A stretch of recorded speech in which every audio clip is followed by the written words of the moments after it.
Bonjour. Il était une fois, au pays des Kousses, un Kousse méchant et sorcier. Alors les Kousses, c'est des tout petits êtres humains dont les plus grands ont la taille d'un bébé. Ils vivent dans les grands baobabs au fin fond de la forêt. Parce que ce dont ils ont le plus peur au monde, c'est les êtres humains. Alors un jour, au village des Kousses, il y avait un méchant Kousse, sorcier qu'on appelait prédateur sexuel. Il aimait attirer les enfants dans des petits coins et il aimait leur montrer son zizi. Tout à fait, vous m'avez bien entendu. Alors ce Kousse méchant et sorcier, il aimait donner plein de bonbons aux enfants et il leur faisait promettre de ne rien dire à leurs parents. Il leur disait que si jamais il les dénonçait, il allait leur faire du mal.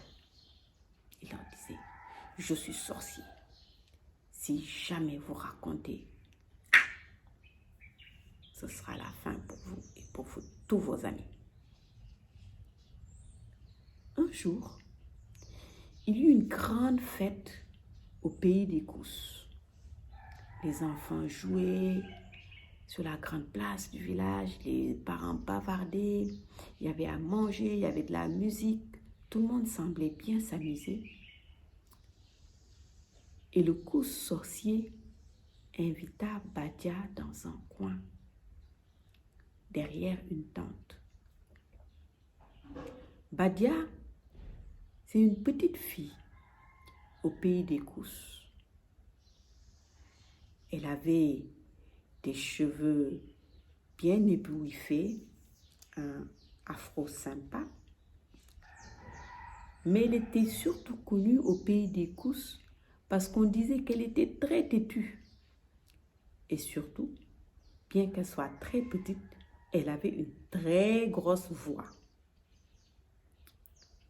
Badia n'avait peur de rien. Elle n'avait peur ni des serpents, ni des lions. Elle n'avait même pas peur des êtres humains dont tous les Kousses avaient peur. Alors le Kousse sorcier attira Badia derrière la tente et lui dit, « Je voudrais que toi et moi, on partage un petit secret. Tiens, je te donne déjà un sac de bonbons, un petit sac de bonbons. Et si tu gardes notre secret, je t'en donnerai plus toutes les semaines. Mais si jamais tu me trahis et que tu en parles, c'est fini. Et surtout, attends-toi à de graves choses qui pourraient t'arriver à toi et à tous les gens que tu aimes. » Badia était choquée. Elle se demandait bien quel pouvait être ce secret. Et comme vous le devinez si bien, le Kousse sorcier baissa son pantalon, lui montra son zizi et même l'invita à y toucher. Ah!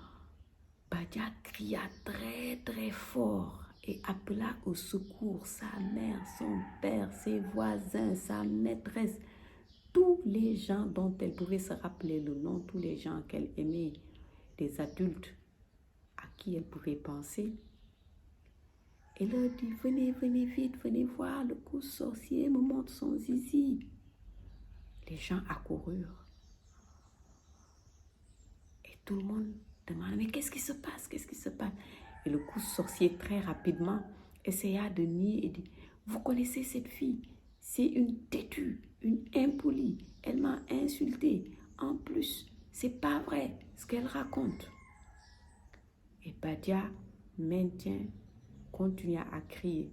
C'est vrai, il m'a attiré ici, il m'a donné un sachet de bonbons, il m'en a promis d'autres, il m'a montré son vilain zizi. Le coup sorcier m'a montré son vilain zizi. Le coup sorcier m'a montré son vilain zizi. Elle continuait à crier à tue-tête. Et le coup sorcier tentait de nier en disant ce n'est pas vrai.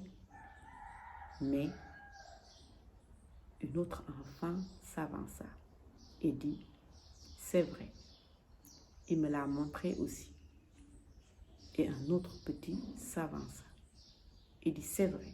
Il me l'a montré aussi. Alors là, le coup sorcier ne savait plus où se mettre.